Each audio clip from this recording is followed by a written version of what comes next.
Hi everyone, this is Adrian Capitanu. I'm an autonomous database specialist, and today we're going to talk about disaster recovery with the autonomous database DataGuard in a serverless environment. First, a bit of discussion on high availability and disaster recovery. The autonomous database is running on top of Exadata. Exadata is an infrastructure which is redundant at all levels. Right? So this means that if a database server goes down, it doesn't matter. There are more than one running in a real application cluster environment. So another instance, another database server is going to continue the application workload activity. Also, if there is a failure of a disk, the same thing if a switch fails, and so on. These are situations which are, let's say, failures. The activity will keep on going. This is high availability, and there is no need for disaster recovery in such situations. The same for planned activities. The autonomous database serverless is basically patched every weekend, either the database itself or the underlying infrastructure, the Exadata, but without downtime for the application. Right? For example, if a full Exadata rack is in place and the autonomous database is running on top of it, this means there are 8 database nodes, and when the time to have the planned maintenance happens, then the database activity will just be moved from one node to another without impacting the application, because behind the scenes there is a number of minutes in which the sessions are being drained from that one database server to another database instance or node. And at the very end, with application continuity in place, the switch would be smooth from application perspective. The application would continue working as usual. So in these kind of failures and planned maintenance activities, we talk always about high availability. There is no need for disaster recovery. Disaster recovery happens or should happen very rarely. For some databases during their entire lifetime, there is no need to switch over to the disaster recovery site. Of course, if the policy within the organization is to test at least once a year the switchover, that's a different thing, right? Making sure that in case of disaster, everything works fine. But the disaster recovery itself happens in rare cases, such as a full region outage, for example, or database corruption. Right? You need to switch over, failover to the disaster recovery site in those cases. So we are going to go through a few slides. Then we are going to also look at the various types of disaster recovery possibilities that we have with the autonomous database in a serverless environment.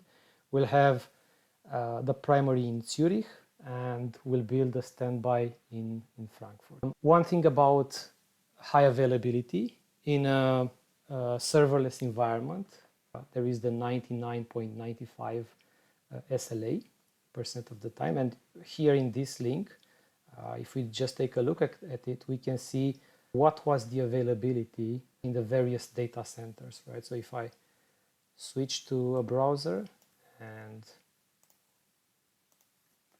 I access this link, it's going to load the metrics, and we can see here in the various regions, the various data centers, right? For EMEA, for example, we can see here some availability, right? These are the last 3 months, June, July, and August. And we can see the availability across the data centers. So June and July, 100% in Paris, 99.991 in August. Basically all the values that are at 100% or 99.99 something, no matter if it's Frankfurt or Zurich and so on, right? And across the various regions. Now, switching back, more availability it's possible to have, but on a dedicated environment. So 99.995, but as you saw in the global availability metrics, This is the SLA, but the actual values are significantly higher and actually many times above the 99.995. This slide, we are going to talk about, again, high availability and disaster recovery. The first column that you see here refers to the high availability which we've already covered in the initial slide. So things like disk failures, flash disk failures, storage server failures, database instance failures, and so on. These kind of failures are covered by the high availability. Then we can talk about the two flavors of disaster recovery. The backup-based disaster recovery, it is a lower cost DR solution. And the second one is the actual autonomous data guard, which offers basically the highest level of protection. Now, if we look at the specific situations, things like data corruptions, full database failure, entire region or availability domain failures, these kind of events, which should happen very rarely, hopefully never, these are the situations where, for which disaster recovery is built for. Now, if we look at the numbers in terms of RTO and RPO for a backup-based disaster recovery, and we are actually going to test this shortly, the RTO is 1 hour, and for every 5 terabytes of database, an additional hour. Right? So if I have a very small database, let's say 50 gigabytes or 100 gigabytes, it's going to take about an hour to have the database up and running again, right? The application being able to connect and so on. If I have a 5 terabytes database, I'm going to need about 1 hour to restore those 5 terabytes, right? So in total, it would be 1 plus 1, 2 hours for 5 terabytes of database size. RPO, very small, it's up to 1 minute. Usually it's less than that. It's in the seconds. And switching to the other type of disaster recovery, the actual data guard. In this case, as you can see, if it's a local disaster recovery, so for example, in Frankfurt, there are 3 availability domains. And one Exadata infrastructure on which the autonomous database is running is in availability domain 1, right? So in data center 1. And the disaster recovery standby will be, let's say, in AD3, availability domain 3, so a different data center. With this kind of setup, there is an RTO of up to 2 minutes, so quite fast, basically just doing the switchover or the failover, and a potential data loss again of up to 1 minute. If the disaster recovery requires more distance between the primary and the standby, because it is expected to suffer a region level failure, this means, for example, Frankfurt and Amsterdam, so a few hundred kilometers apart. With this kind of setup, an RTO of 15 minutes is available, and RPO again 1 minute. By the way, so both configuration can run at the same time. So you can have for a database a local standby in the same region and also a cross-region standby at the same time. So, right, so moving to the next slide. There are also the backups which serve this purpose of recovering quickly from any disaster, so to say. It's possible for the autonomous database serverless to choose a retention period for the backups between 1 and 60 days. And it's also possible to take long-term backups of up to 10 years. And these long-term backups can also be scheduled. So for example, if the requirement is to have one long-term backup taken per month at the end of the month, then I can schedule that in the console and not worry about it afterwards. The backups are three-way mirrored, so this is another step to ensure the redundancy. They are spread across the availability domains. This is basically what I've mentioned before. So I can choose, for example, a weekly long-term backup And yeah, you can see here some of the reasons, either for compliance or for contractual obligations, for historical analysis, but also to ensure business continuity in case of accidental deletion and situations such as that.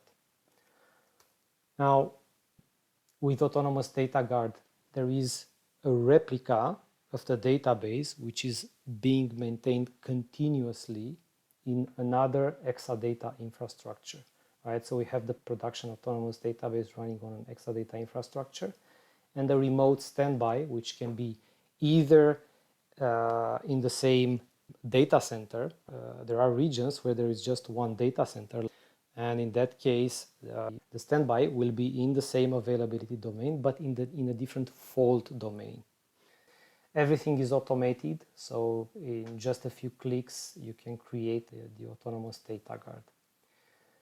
We have the two situations which we've talked about within the same region, right? So for example, Frankfurt, you can have in availability domain 1 the primary, in availability domain 2 the standby, and at the same time you can have a different region like London, Amsterdam, Zurich, where you place the standby database.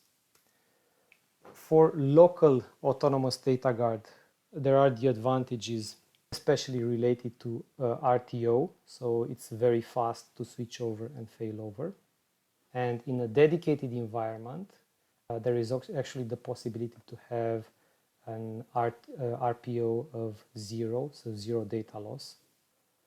And yeah, cross-region autonomous data guard, the RTO is a bit higher, but 15 minutes is still, for many situations, good enough to have another database running and application being able to connect and so on. All right, so just to sum it up, there is inbuilt high availability. 99.95% is the SLA. The activities lifecycle management is automated. Things like patching and upgrade, everything is done online without downtime. And for specific situations, which hopefully never happen, but for which we need to prepare, there is the possibility to have a disaster recovery and basically switch over or fail over, depending on the case. So now let's switch to the console. And let's first take a look at an existing autonomous database.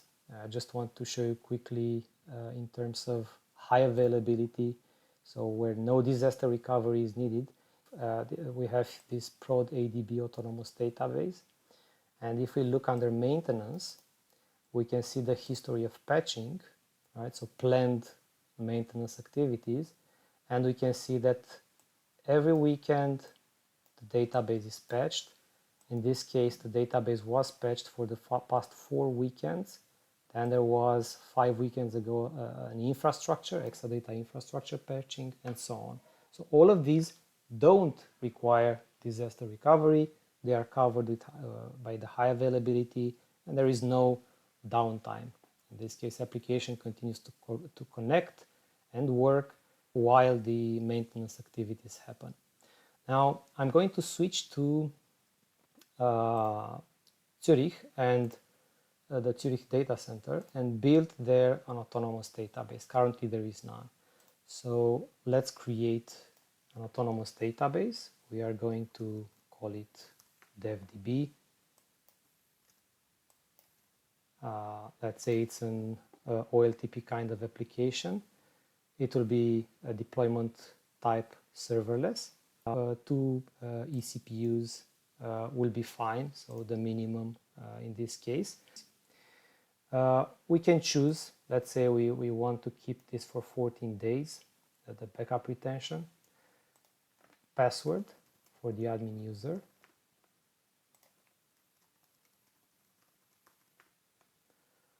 I'm going to leave it with a secure access from everywhere, but usually you'll want to go for private endpoint or using control lists to allow only specific IPs.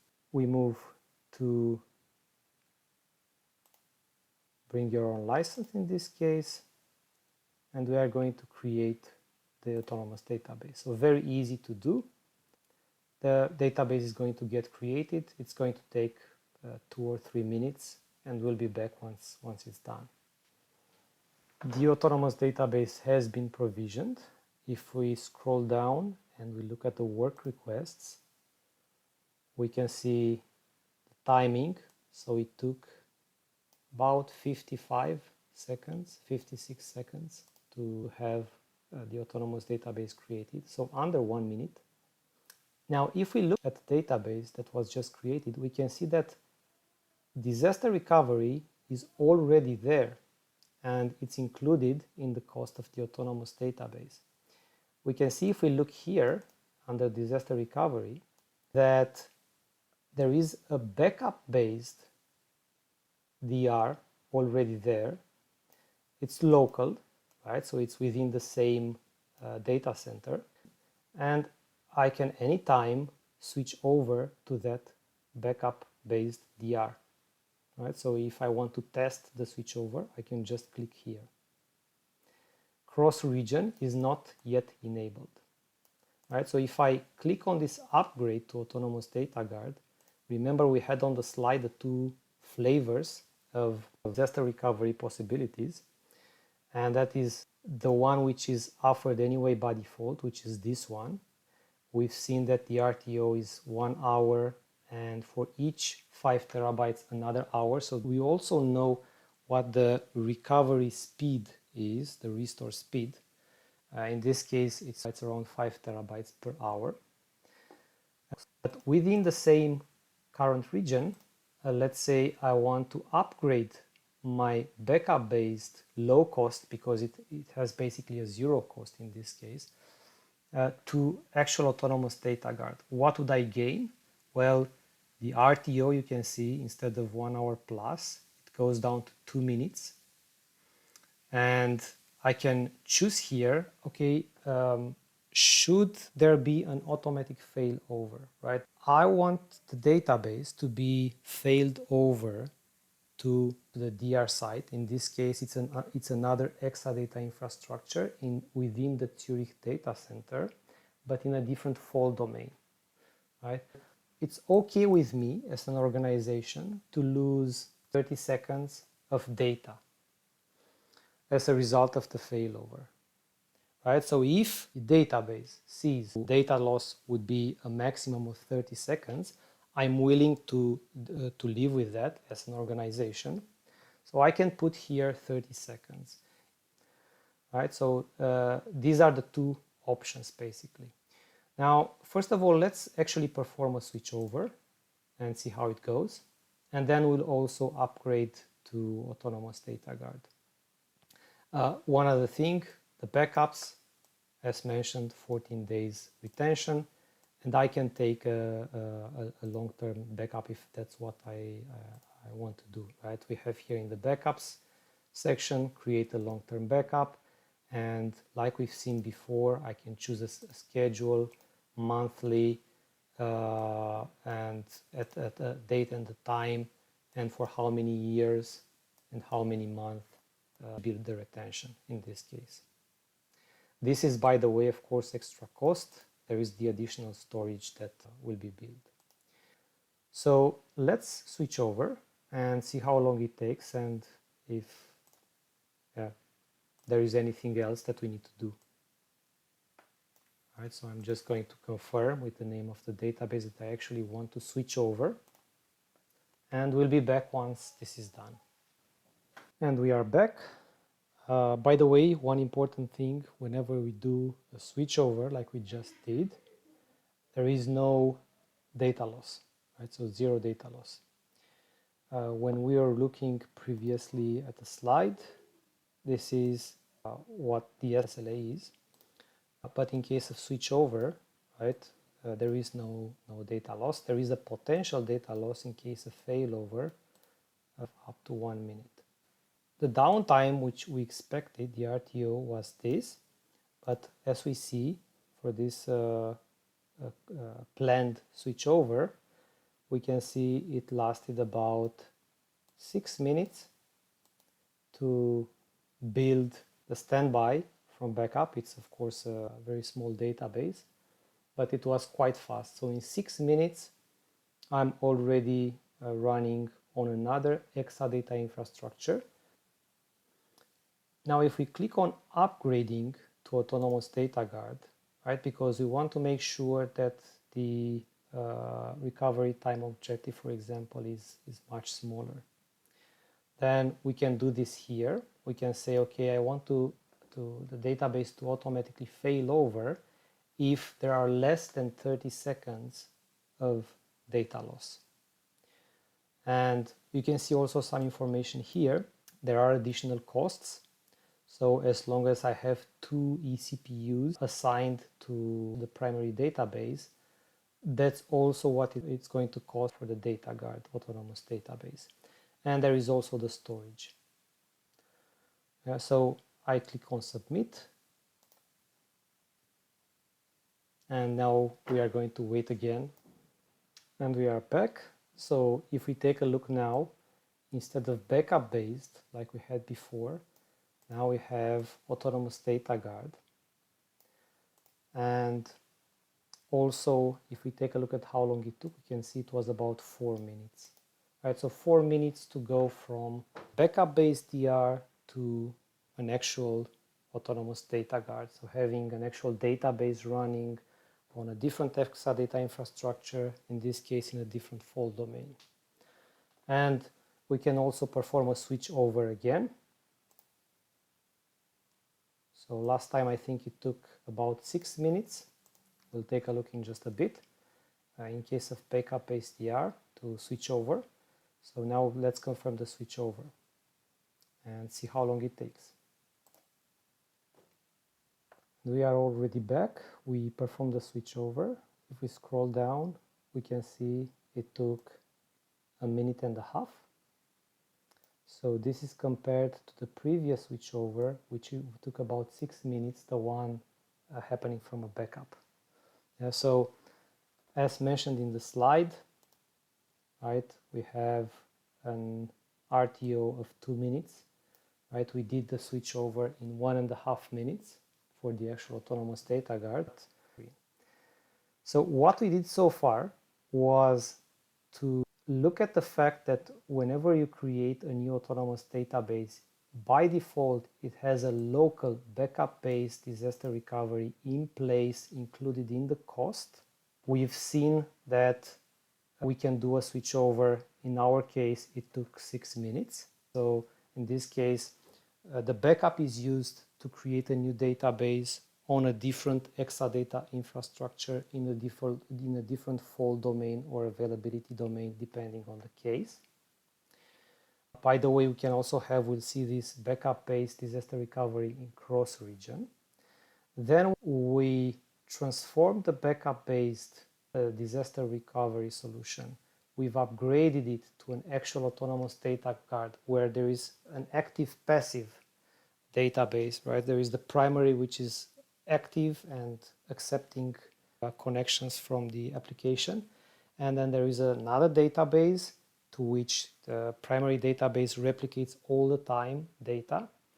And we can switch over directly to that database. We saw it took only 1.5 minutes to do the switch over. What we are going to do next is create also a cross-region disaster recovery, right? So going back to the console, if we scroll down to the disaster recovery link, we can see a few details about our current setup. We have an autonomous database. It has a standby, and it's within the same region.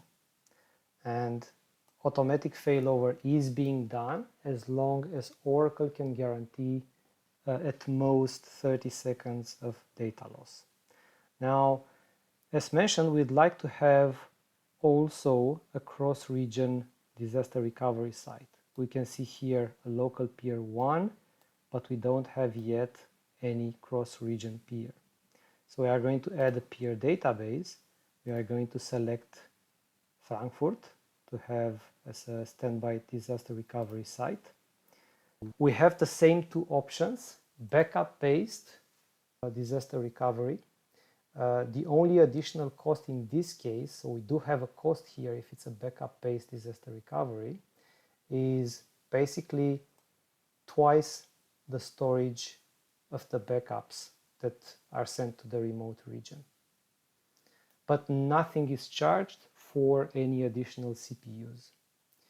Whereas for Autonomous Data Guard, there is the cost of the CPUs, which also are present on the primary site, plus twice the reserve storage of the primary database. So let's click on Add Peer Database. And in this case, we'll have, again, a local standby, plus this cross-region standby. You see it's in provisioning state. And we can see here also the region. We'll be back once this is done. We are back. We can see that it took about 8 minutes to build the remote standby in the Frankfurt data center. And now we can see that we have two standbys, one which is local and another one which is remote. Right, so if we click on the remote database, we can see that its details. We can see that we are taken to the Frankfurt data center, and we can see we can perform also from the standby the switchover, and we can also do the update.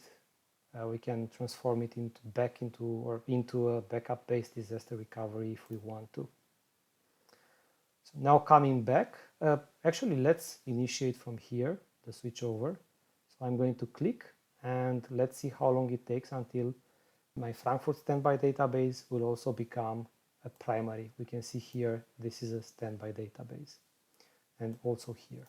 So let's do a switchover. The name of the database to confirm it, and confirm the switchover. We can see here the role change in progress message, and we'll just scroll down, and yeah, we can see the same 8 minutes that it took to create this database from its source, from its primary. And now we are looking at the switchover, and let's see how long it takes. We'll be back. And we are back. We can see the switchover of the primary database from Zurich to Frankfurt took about 7 minutes. So that's within the range which we saw on the slides of 15 minutes. Yeah. So at this point, if we look back on where the Zurich data center once was, we can see that the primary is actually the remote database running in Frankfurt, but we've basically switched over from Zurich to Frankfurt, and now the application would connect to the database in the Frankfurt region, which is currently the primary database. So what we've seen during this presentation, basically we've looked at the high availability part. Yeah, so most of the activities, planned maintenance activities or failures, are covered by high availability because of the fact that the Exadata infrastructure, the real application clusters, the autonomous database itself, they are redundant, and especially with a good setup in terms of application continuity, given also the draining of sessions between the various database instances, this ensures application continuity through such events. There is, of course, also the other side of the coin. Something really catastrophic happens on the primary site, and this is where the disaster recovery solution comes into play. And so there is the possibility of having a backup-based disaster recovery for the autonomous database, or an actual data guard environment with a passive database receiving all the modifications, all the transactions from the primary database, and ensuring a minimal RTO. So thank you for the attention